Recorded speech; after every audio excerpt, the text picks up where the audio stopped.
Okay. All right. Good evening, everyone. My name is E.R. Anderson. I am the executive director of Charis Circle. Charis Circle is the nonprofit programming arm of Charis Books, and Charis Books is the South's oldest independent feminist bookstore. I'm a white, middle-aged trans man with a shaved head and a reddish beard.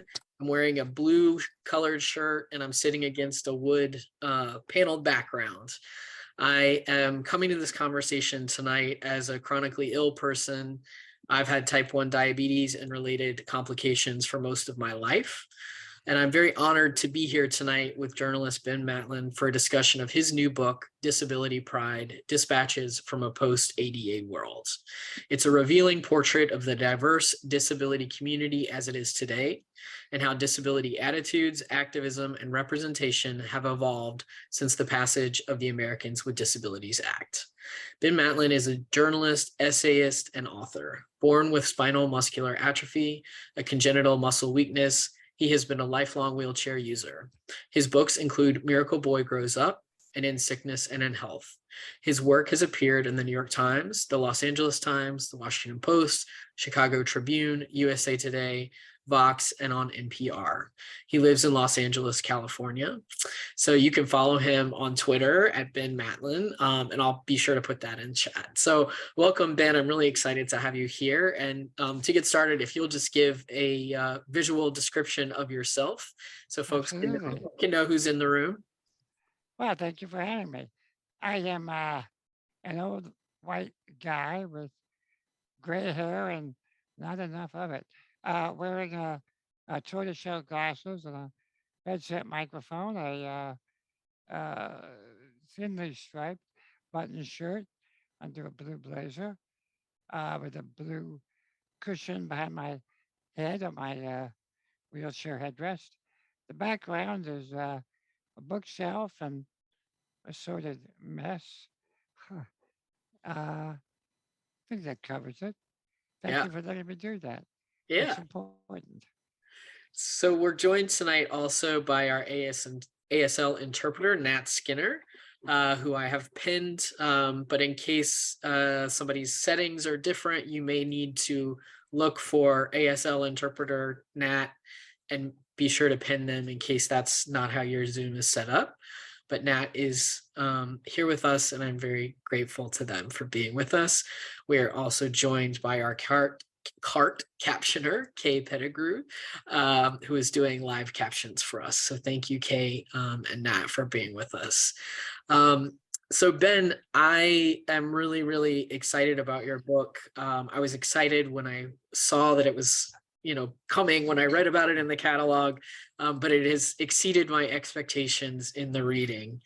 And it's really a wonderful survey. And so I wanted to start out by just talking to you a little bit about how you came to structure the book in the way that you did.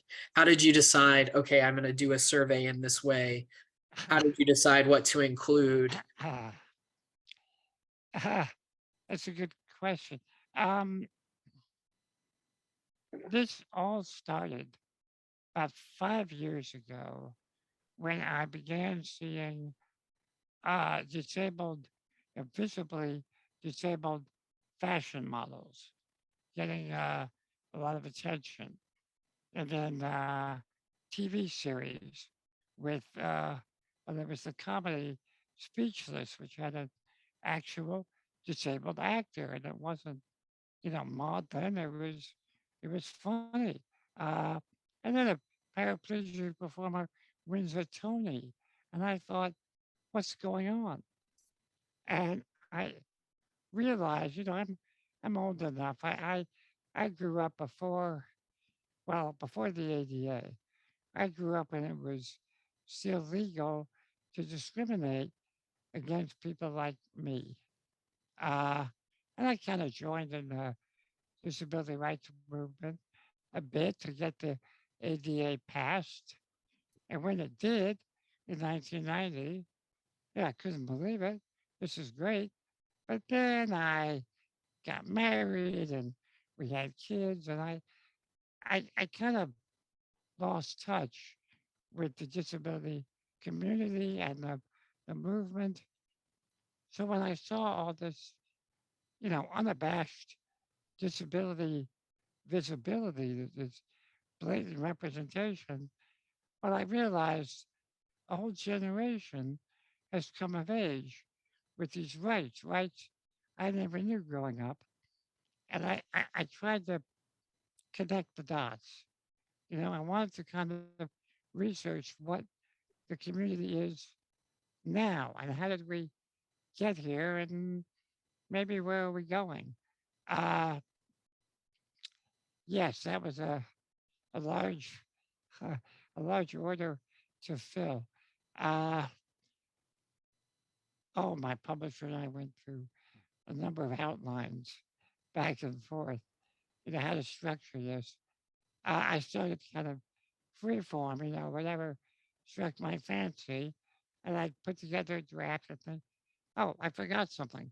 Go back and put that in, and oh, I left this out and put that in. Um, I think the hardest parts for me were where I had to cover parts of the community, the disability community that I'm not part of. So, for instance, a big thing has been the rise of neurodiversity. I wanted to cover that fairly. I certainly didn't want to exclude those people, but I'm not one of them. So, how do I do that without kind of being a jerk, and like I'm going to talk for them? That's not the way to do it. Also, the disability justice movement, which is really trying to, at least as I understand it, at least in part, is recognizing the gaps in the disability rights movement, the way people of color were kind of rendered invisible or erased from the narrative. Well, how do I, a white cisgender guy, write about that community, fairly? Excuse me. Again, I didn't want to exclude, but I didn't want to uh, kind of paternalize. So I set about interviewing as many folks as I could. And when I couldn't get someone in person, I looked up other interviews they've done. I looked up blogs and things people have written. It was very important to me to be uh, a journalist. I'm not in the room. I am reporting on, I am amplifying what these people have said, how they've expressed themselves. And I tried to do it as fairly and inclusively as I could. Uh, Once I had all this, it was really my publisher, I'll give them credit, who structured it. So, the first third is a bit of a history, and the middle is about representation, and the last part is about advocacy in the future. Uh, so there was a lot of rearranging, but I'm sure I must have left something out, some aspects, some important people and events. I hope readers will forgive me if I did that, but I did try to be as inclusive and even fair as I could be.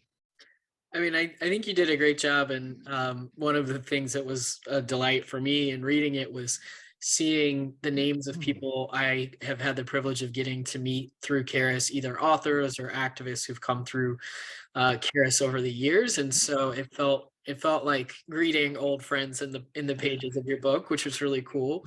And of course, I want to acknowledge too, our friend Sandra Lambert was going to interview you tonight.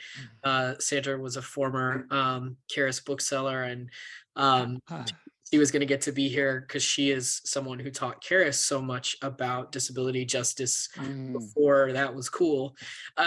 And so she wasn't able to be here with us tonight, but she definitely sends her love to you for this book, and also to our fellow folks who might be watching who know her. But I was thinking a lot about the generational aspects of your book, right? So I mean, you literally frame it in terms of coming of age, the ADA generation. And one of the things I was thinking about in my relationship to the larger trans community is that, you know, oftentimes people who fought for rights, um, you know, but don't, you know, get to benefit from them from a young age, right? So you're somebody who mm, was you know, a younger adult or older teen when the mm, ADA was passed, but you did not have the benefit of having the ADA your entire life.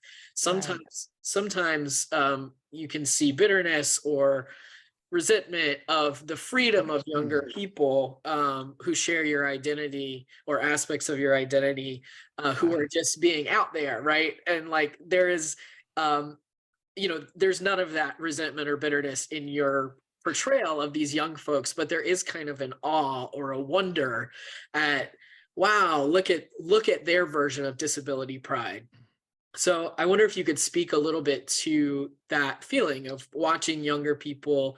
I mean, that really was the animating factor for this book, of watching mm, younger people take their place unabashedly on the world stage with visible disabilities or with named disabilities that they wanted to yes. talk about in public. Yeah, yeah. Right. I mean, I, I think when I started this, before I did my research, I kind of had the feeling maybe young people are resting on their laurels, or the you know the accomplishments of my generation and the ones before me, and they're not active anymore. Boy, was I wrong. Uh, there's still so much activism, and I think part of what I am in awe of is what what people have done with these rights. They've expanded the whole idea of fairness, of justice in ways I never imagined. I think my generation never contemplated. Uh, I mean, it's one thing to talk about treat us fairly, but it's another to think about these, uh, you know, fashion models, say, you know, who are, they're being hired as objects of desire, as fantasies. That's how you sell clothes and cosmetics. It's a fantasy. I'm like, wow, I never thought I would see that. Uh, I've always thought that there were good stories of disability lives that should be portrayed better in Hollywood. Uh, but to have Ali Stroker win the Tony, not for playing a sad, an old lady or something, but for playing the sex symbol, the town flirt in the musical comedy Oklahoma, it's never been done before. This was new, and to me, there are two parts to it. It's the generation, younger generation saying, we can do this, we should do this. But it's also the gatekeepers of media saying, yes, there is a market for this. It's not going to turn people off. Years ago, when I first tried to sell a book, I had publishers telling me, oh, it's going to be too dark, too depressing. No one wants to read about disability. unless it's inspirational. And nobody will believe the kind of life I've lived. I'm like, but it's true. You know, these things happen. And uh, I feel like it is a different market today. Fortunately for writers like me, and there are many other disabled writers out there who are getting published. Uh, that's great. You know that's that's an evolution I really never thought I would see. One of the things you chart in the book is in this sort of immediately post ADA generation, the evolution of a disability into an identity as opposed to Mm, a condition or a medicalized idea, and about how, like, once disability becomes a politicized identity, it sort of picks up steam, right? It's like, okay, once we are able to identify with being disabled as an identity category that people can gather around and mobilize around, mhm. and then it opens all of these other avenues for organizing and for connection and all of these things. And so I wonder if you could talk a little bit about what that makes possible, uh, Mm. and what that change did, just in terms of giving us a little history lesson for folks who may be younger. Yeah, yeah. Excuse me. You know, disability studies curricula are very big now. They're everywhere around the world. They didn't exist when I was in school. They only came into being in the 90s, really after the ADA. They have taught a generation to look at disability differently, the same way you look at race or gender or whatever as a social phenomenon and a political phenomenon, not a medical phenomenon or a deficit, I should say. Uh, at the same time, we have a greater understanding of learning disabilities, ADHD, and on, so that more college kids, it's like 1 in 4 now, identify as disabled. They're not ashamed to say that, whereas in my day, people would, if they could, they would try to hide their disabilities. No one wants to be labeled disabled. Uh, so, in many ways, the word, the impact of the word disabled has really changed. Of course, there are still people, many people who feel ashamed or try to minimize it or hide it if they can.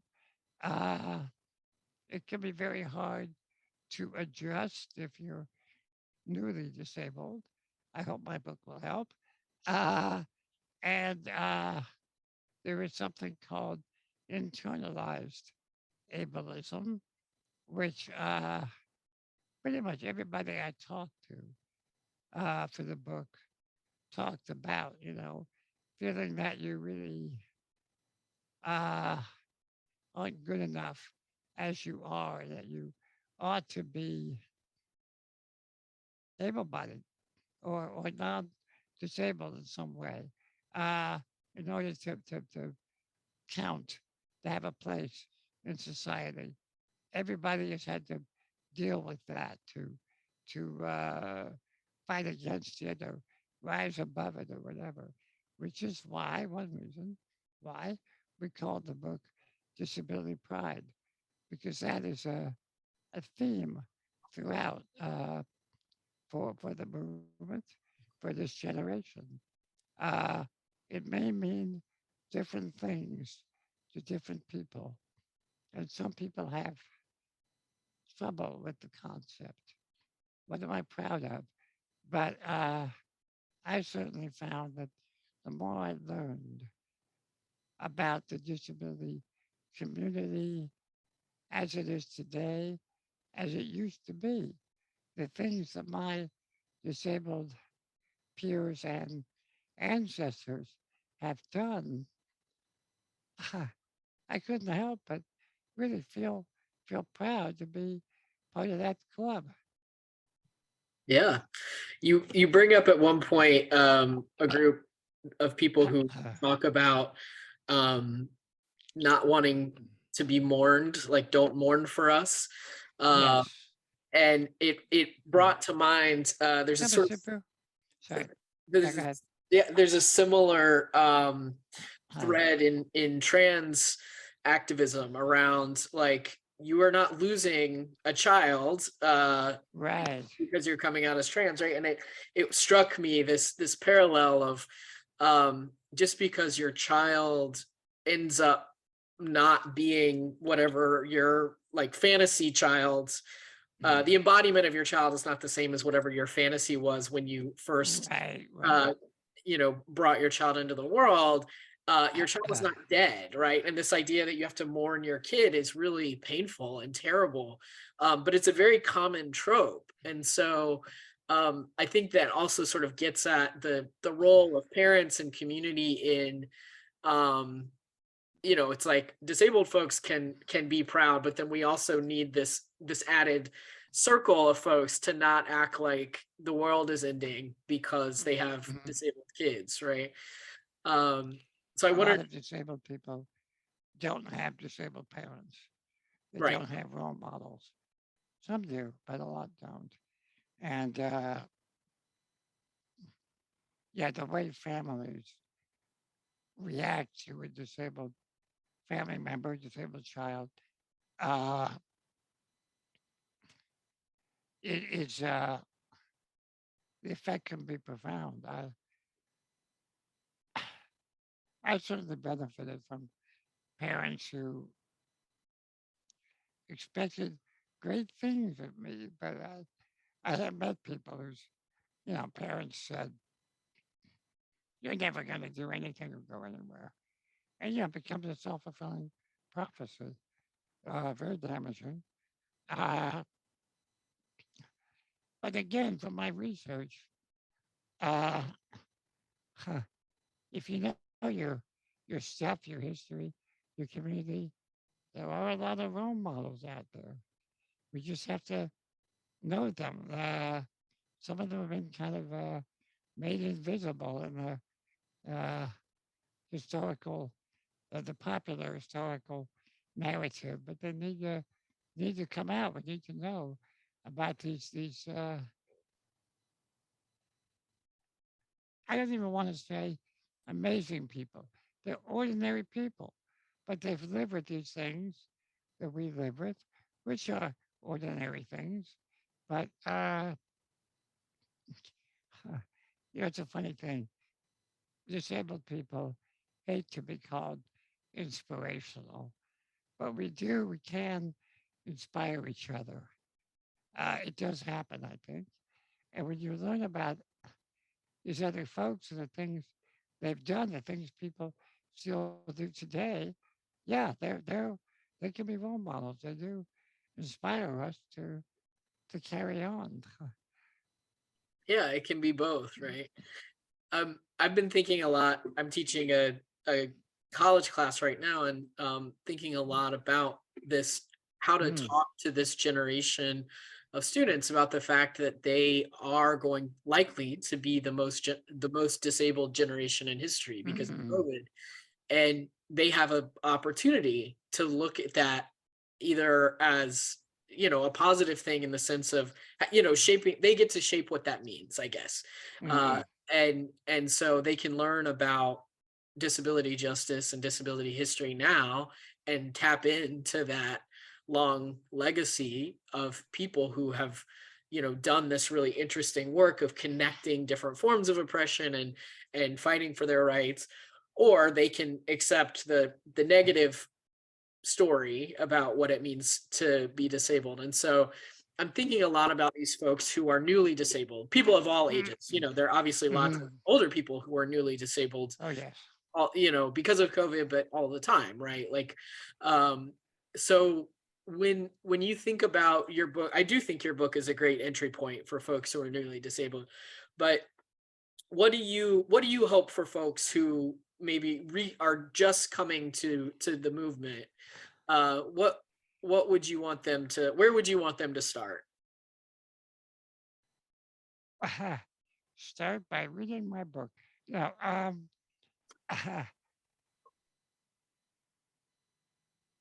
when you're newly disabled, oh, you will hear from doctors and physical therapists and maybe religious leaders and family members, and they're all great, I hope. But you really got to connect with other disabled people, particularly people with a similar disability to your own. I think that can be hard to do. I certainly resisted it growing up. I didn't want to know other cripples. That was not for me. I was wrong. Uh, I've learned a hell of a lot from other disabled folks. Uh, but I think a lot of us have that feeling at one point or another. The internet helps. It's really connected the community in many ways. A number of folks I interviewed in the book talk about that. I thought I was the only one like me. I thought something was wrong with me. Uh, I went online and I connected with other people with similar stories who are on, similar life journeys. And it meant the world to me. A lot of people say that. Uh, yeah, I would hope that newly disabled folks will be able to connect with the community. They may fight that at first. You don't maybe want to admit that you're one of them, but in fact, it's us. It's all you're one of us, and really, that's not so bad. We're a pretty great group, a pretty broad and diverse group, a big tent. And yes, long COVID, has only increased our numbers. So I hope more people will come to understand that and learn from what some folks call crip wisdom, the collective knowledge, because we really can help each other.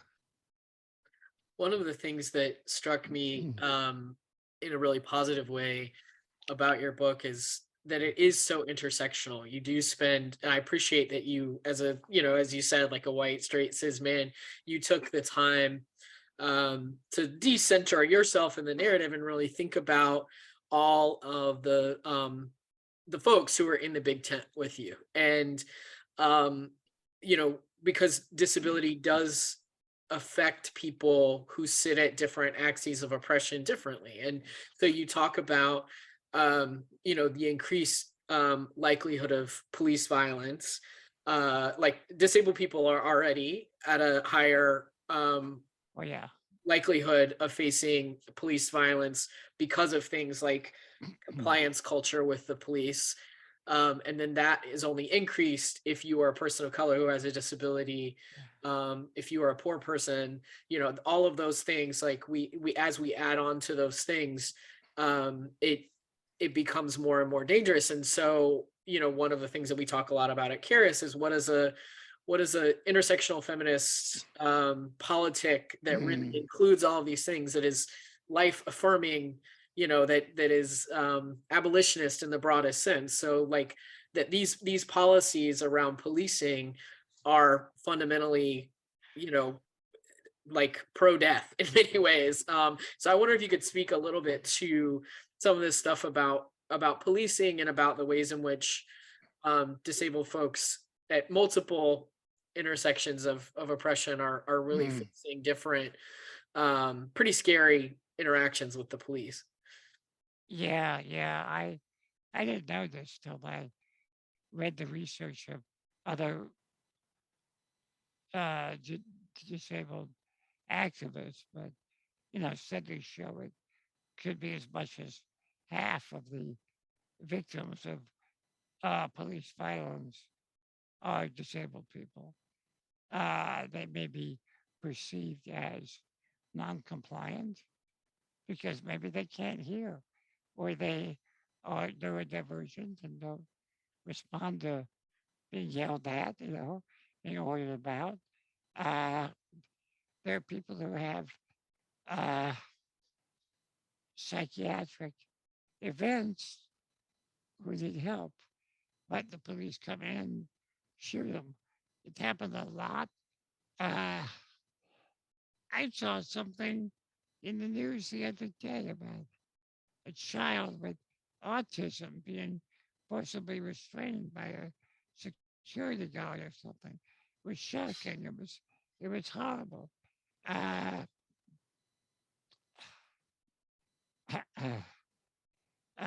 there's the whole, speaking of autism, the whole business of so-called shock therapy uh, to treat, to punish people who are autistic.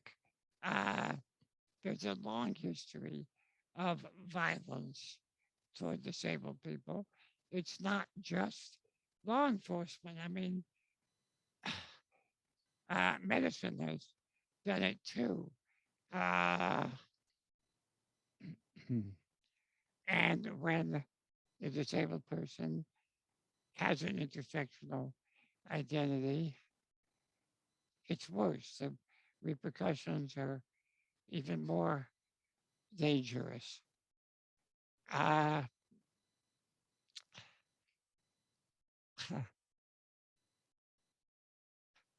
I, you know, I don't know what can be done about this, but we need to, at the very least, educate people more about these realities. Um,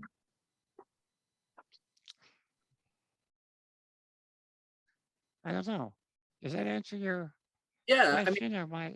yeah, I think, Okay. one of the things that I think is just important is us naming all of the sort of overlaps in, things that people like in the disability community Mhm. broadly face are overlaps with things that people of color, and particularly black people who face anti-black violence in this country face, Mhm, mhm. or people of all races face. Like, there's a lot of overlap, and when we can see that and make common cause, we have a better chance of supporting each other. And I even some of the statistics about, like, 32 states, in 32 states, disabled parents can have their children taken away from. Right, right, right. I've been paying a lot of attention to all of the ways in which children are separated from their parents as a tool of violence from the state. Like, Yeah, that happens a lot in this country. And usually it's racialized, right? But this is another instance where that happens. uh, right, right. and that's Uh, terrifying. incar- yeah, yeah. Oh, incarceration is a whole, another aspect of this too. Whether it's the institutionalization of disabled people who don't need to be institutionalized, or the lack of access in the criminal justice, the prisons and so forth, which just makes problems worse. Oh, I'm not an expert in that area, but I certainly included examples in my book as I talk to experts. Uh, and the statistics are really quite shocking. People don't realize, uh, but they should. They should.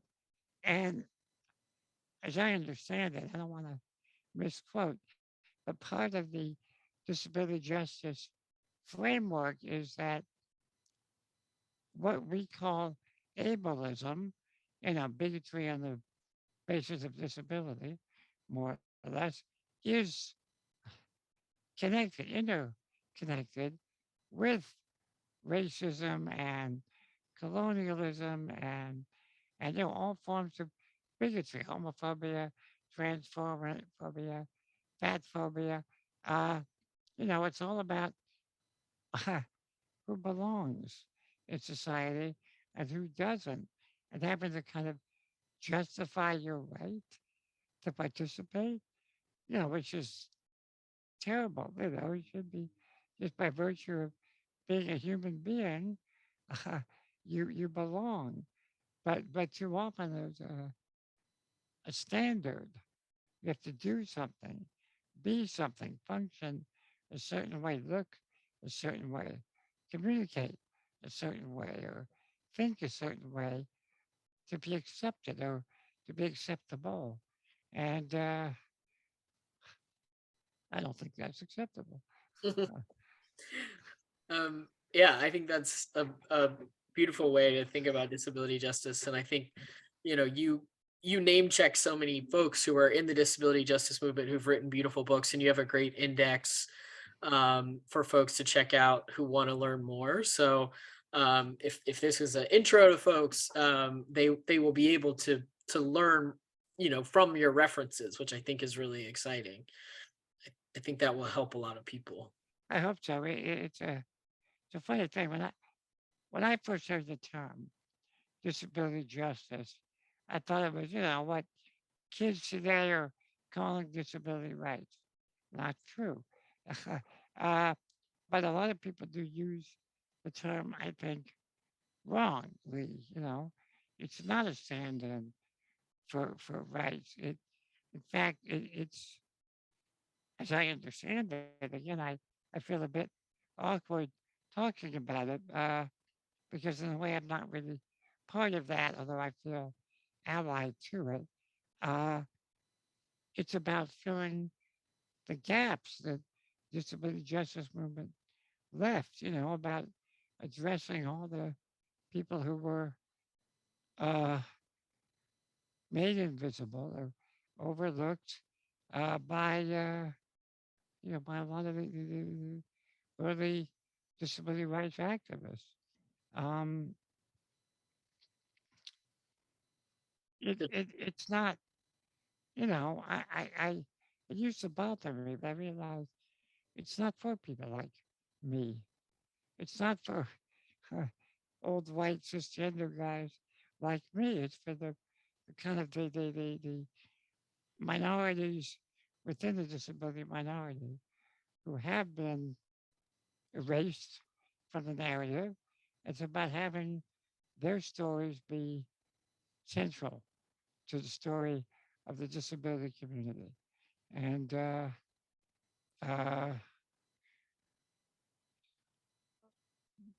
Yeah.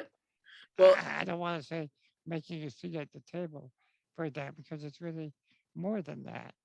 It's about creating safe spaces for those who've been really marginalized. and it seems like it's also about naming the fact that legal rights can only cover so Yeah, much, that it's also exactly. a battle of culture and changing the way that we think and interact with each other, and Yeah. those deeply held, intertwined um oppressions, those have to change. Like, laws alone Yes. will not fix it. Yes. Exactly. And I do think, that's the biggest thing in the post 88 generation. It's like that is the biggest mindset shift, probably, is that the law is Yeah. not gonna save us, right? We have Right. to Right. save ourselves and change culture in pretty major ways. um and so all of these folks being much more visible, that certainly helps. One of the things, I want to switch gears a little bit, because we just had our midterms, and in Georgia, reelected Governor Kemp, um, who was, you know, famously reopened businesses against CDC recommendation within weeks of, um, COVID guidelines coming out in March of 2020. He never did Medicaid expansion. He has been notorious for sort of prioritizing the economy at the expense of people, certainly in my opinion. And so one of the things that I'm seeing is this idea that those of us who care about COVID, those of us who are cautious about COVID because we love disabled people, because we love people in general and don't want to, like, we don't see it as a burden to be Yeah. cautious, like, it's totally worth it to me to be cautious, if it means that one less person gets sick and potentially gets long COVID. But like, whatever the reason, that is being pitted against these ideas about, like, well, we have to open the government, we have to open business and all this kind of stuff. So I'm wondering if you can talk a little bit about kind of this more recent wave of, I would consider it sort of dog whistle ableism, and Mm, how folks maybe can pay attention to it or think about it. right. Yeah, dog whistle. People don't realize, I guess, I hope, what they're doing when they do these things. Uh, Certainly during the worst of the pandemic, we saw such blatant examples of the disparities, healthcare disparities that disabled people and people of color face, when there was rationing of ventilators and so forth. Uh, there were these state protocols to give priority to people who were young and healthy, who were deemed more likely to survive and who were deemed, worth trying to save. Uh, but you don't have to have a pandemic to know what that's like. It certainly happened to me about, gosh, probably 15 years ago now.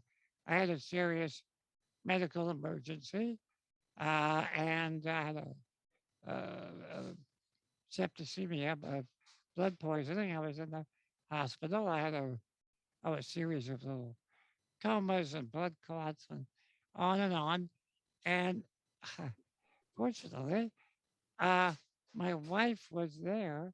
So when they said, gee, should we, let him be or should we try to save him? Is he full code, I guess is the word they use? She was like, yes, do everything possible for him.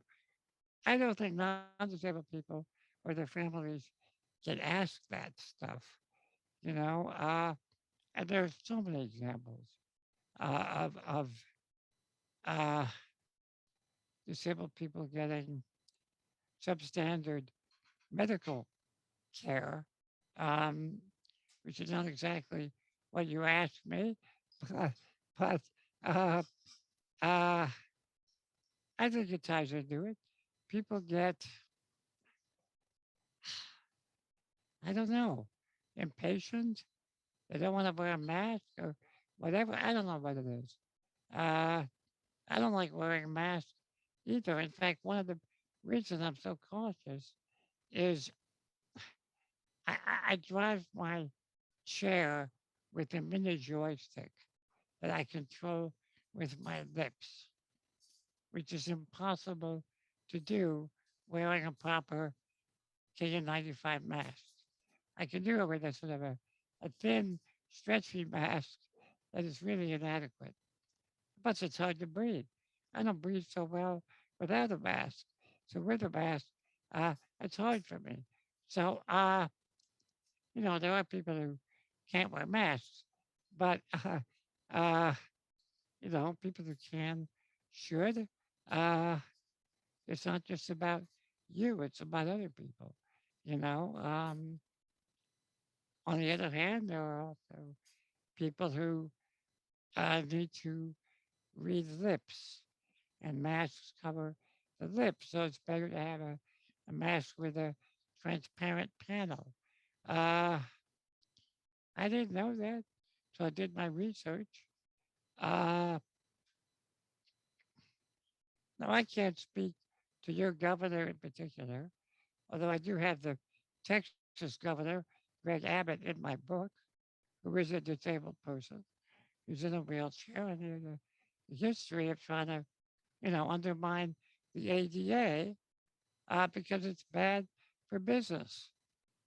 Also, the fortunately defeated candidate for the Senate, yeah, Senate from Nevada, Laxalt, has a history of trying to undermine the ADA because it's bad for business.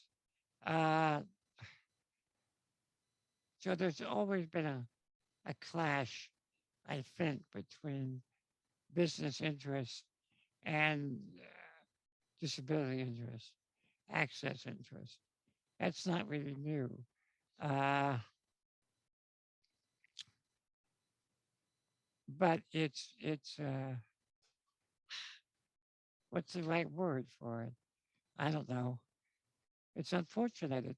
It's prejudicial because if your business shouldn't be racist or sexist or whatever. It shouldn't be ableist either, and that should be a standard. People should be ashamed to have those attitudes. But, instead I don't know what, they're champions of industry and capitalism and all that stuff, uh, which is, uh, well, we could talk about that more too. I mean, instead of the capitalist ideal of competing and achieving and kind of justifying your existence by the money you make. I mean, all that stuff is is uh,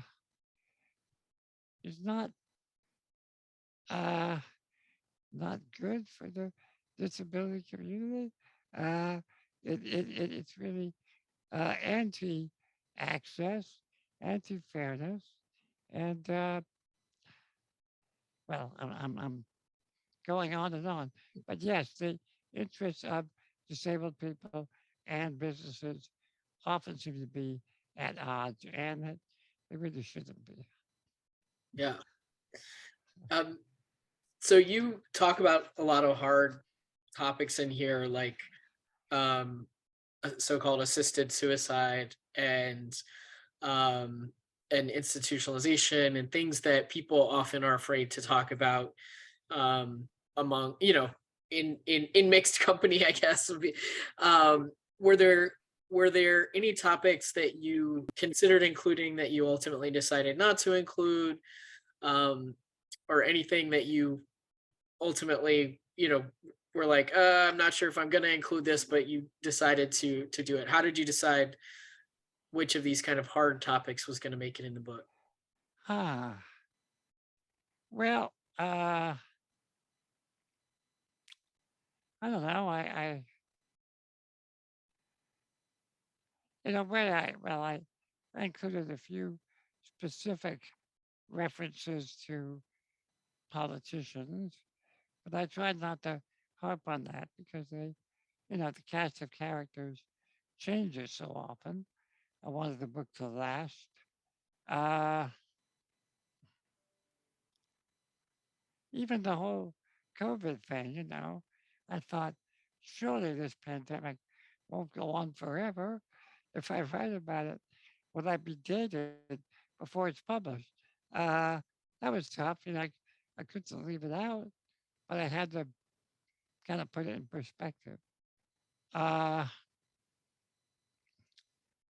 to be honest, one of the big things for me my previous two books were sort of memoirs. I like memoirs. I like putting my experience and perspective, and I hope humor, into the narratives I tell. And the first draft of this book, I did that a bit. And talking with my publisher, we decided no, it didn't belong here.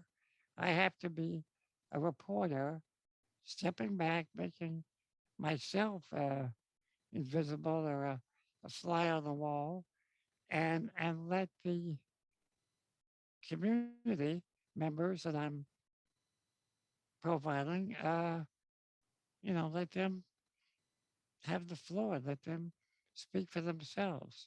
Uh, I think it's better for that. But that was an intentional and sometimes difficult exclusion for me because of my ego and I love to talk about myself. Uh, but that was not appropriate in this book. Were there so because we're a bookstore, I'm always interested in what books help writers make new books. So are there any books that you read in the making of this book that really you would like people to know about, or you think, hey, this book is underrated, or I just think everybody should read this book? Any books you want to shout out? I'm only afraid I'll leave somebody out. it's I just it's mean, just one or two. It can't be all encompassing. I mean, the sort of the biggies, Alice Wong and Leah Lakshmi. I don't think I can pronounce her name. Uh, whose new book is A Future is Disabled. I read her earlier book called Care Work. Uh, bah, bah, bah, bah, bah. Eli, I'm forgetting Claire? the name. I'm sorry? Eli Claire? Yes, yes, thank you, gosh. Uh, on and on. Riva Lehrer, uh, uh, and the funny why Zach Anner's book was funny, although it didn't have a great sort of disability community consciousness. Uh, uh, I love the work of Leroy Moore, his knowledge of music and sort of Black disabled people's contributions to the culture and blew me away. Um, I quote Lydia Brown quite a bit, articles she's written. I don't think they have a book out yet, but they've written a lot of articles that are great great reading. I, I'm gonna kick myself later for forgetting folks and Well, saying their names wrong. I think the Uh, good thing is that all of these are mentioned in your book and in the Good, index. yeah. Yeah. So that's good. And folks can absolutely find them. And they are all, many of those folks are people who've been to Charis, which is always nice to hear. That always makes me feel like we're in the right place. And I'll drop some links in while we're talking, just so folks can um, see. We have a book list of disability and anti-ableism books, which Mm. we will now add your book to the list. But I'll drop that in the chat so folks can check it out. So is there anything that we're coming up on time? Is there anything that we didn't hone in on about the book that you're like, this was a cool part of it that I wanted to be sure to mention? Wow, I think we've covered a lot. I had one fear toward the end of writing the book. I talked to a lot of activists and people who've done big things, and I wanted to make sure I included kind of ordinary, average disabled folks, uh, and to get a sense of what's on their mind. They're are people who don't have the energy, don't have the spoons to be like frontline activists or big bloggers or YouTubers or whatever, but uh they have issues and get frustrated by a system that's confusing and complicated. And, where do I find out about affordable housing? And I call one agency and they say, not my department, call somebody else. There are a lot of people who are lonely. People want to know more about sex and romance and socializing. Uh, there are so many issues facing disabled people that don't get as much attention, even from activists. And I really, frankly, I wish I'd been able to do more of highlighting what's on those folks' minds. Yeah. Maybe my next book. Huh. Yeah. The thing that we see the most at Charis is loneliness, like across the board, but people really struggling to make community, particularly when they're out of spoons, they're out of, they don't have money, they don't have transportation, all those things. There's so many barriers, and then COVID just came and smashed down and made everything that much harder. So I really think that's such an important point. We have a question from Natalie in the chat. Natalie says, is there anything you wish the scientific/public health community knew about disability, the disability community, or that they could do differently to advocate for disability justice? Oh, yes. There was a study just a couple of weeks ago by actually somebody I referenced in the book, Dr. Iazoni, I think is her name, at Harvard Medical School, I believe, who has multiple sclerosis. And she has surveyed doctors for years, but she did a recent one where they could be, anonymous. And they admitted that they don't want disabled patients. If somebody makes an appointment and then says, oh, how's your wheelchair access? Do you have sign language interpreters? Whatever. They'll call back and say, oh, sorry, we're booked up, and cancel the appointment. Uh, so, yeah, the whole medical profession, let's not even talk about insurance, but the practitioners really need to understand that, well, I, I often think that doctors look at me and see a failure of their profession because they can't cure me. They've got to understand that disabilities are not always medical situations. We're human, it's normal, and we deserve the same medical attention as anybody else. Again, if you're a person of color or otherwise marginalized, the problem is much, much worse. So Katie put the link to the write-up about that survey in the New York Times. It is very damning. I would encourage everyone to read it. It's pretty upsetting, but it is really important to read, especially for folks who work in public health and healthcare, because it certainly matches up with, I think oftentimes disabled folks or chronically ill folks feel gaslit because they're like, I don't know, it sure seems like I can't get an appointment, and so I think it's very validating to hear the doctors, even though it's terrible, hear the doctors actually admit, like, yeah, we don't know how to help you, so we don't want to see you because we don't know what.